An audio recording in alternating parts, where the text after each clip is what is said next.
Hello and welcome to the Minimum Competence episode for Thursday, October 23rd, 2025. I'm your host for today, Andrew Leahy, a tax and technology attorney from New Jersey. On today's episode, record lobbying gains under Trump, his special counsel nominee's withdrawal after GOP pushback, and the fierce court fight over the Citgo auction. Let's remember, October's poplars are flaming torches lighting the way to winter, and read today's legal news.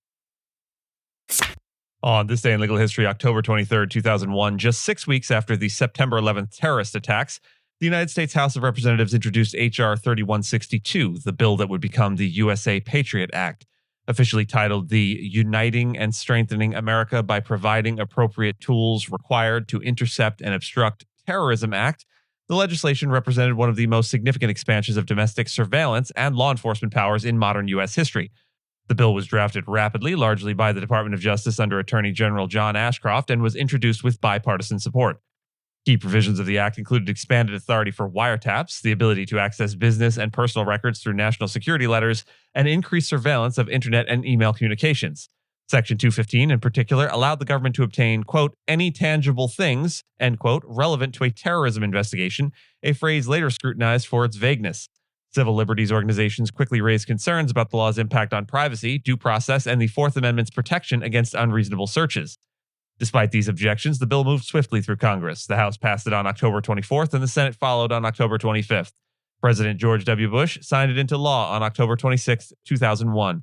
In the years that followed, the Patriot Act would become a focal point in debates over national security versus individual rights, particularly as revelations of mass surveillance by the NSA surfaced in the 2010s. Some provisions were later challenged in court, amended by Congress, or allowed to expire. Nevertheless, the Patriot Act reshaped the legal framework for counterterrorism in the U.S., leaving a legacy still felt in debates over surveillance, transparency, and executive power to this day. Several major lobbying firms in Washington, D.C. posted record or near-record revenues in the third quarter of 2025, driven by policy shifts under President Donald Trump and rising client demand for regulatory guidance. Ballard Partners led the surge, reporting a 400% year-over-year increase and nearly $25 million in lobbying revenue.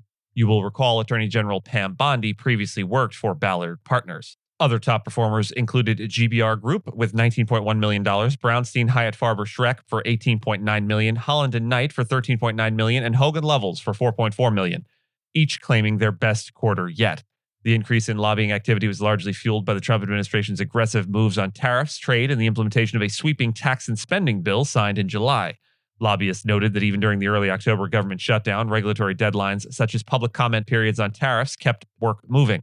Aiken Gump reported $16.3 million, its third best quarter ever, and K&L Gates earned $5.4 million. Overall lobbying expenditures have continued to climb, with companies spending over $2.53 billion by late July 2025. Industries like pharmaceuticals, health products, and tech accounted for a significant share of that spending, reflecting ongoing regulatory and legislative uncertainty.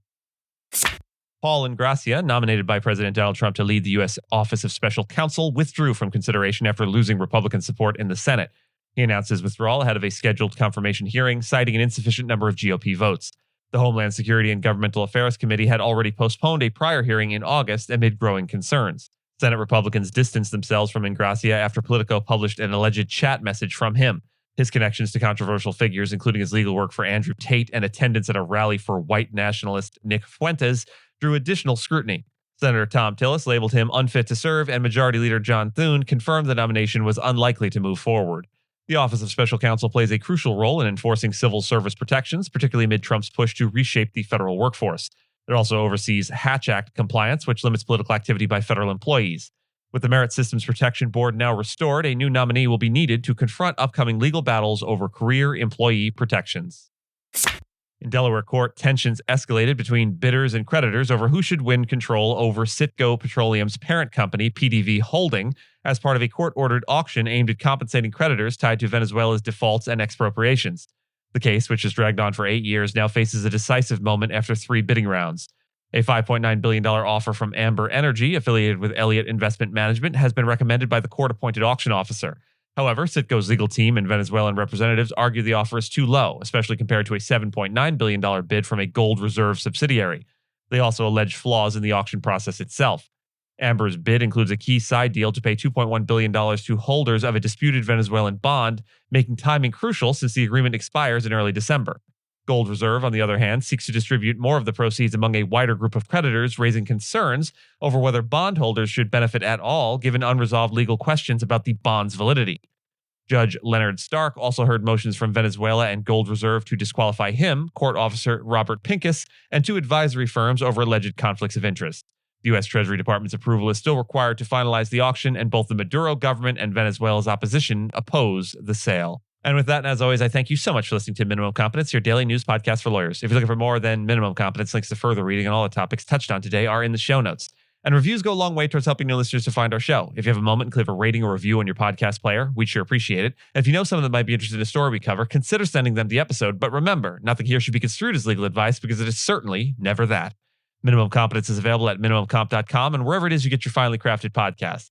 If you haven't checked out the website in a while, give it a look. There are complete transcripts and resources for each episode and its corresponding segments, as well as an opportunity to receive new episodes in email, newsletter form.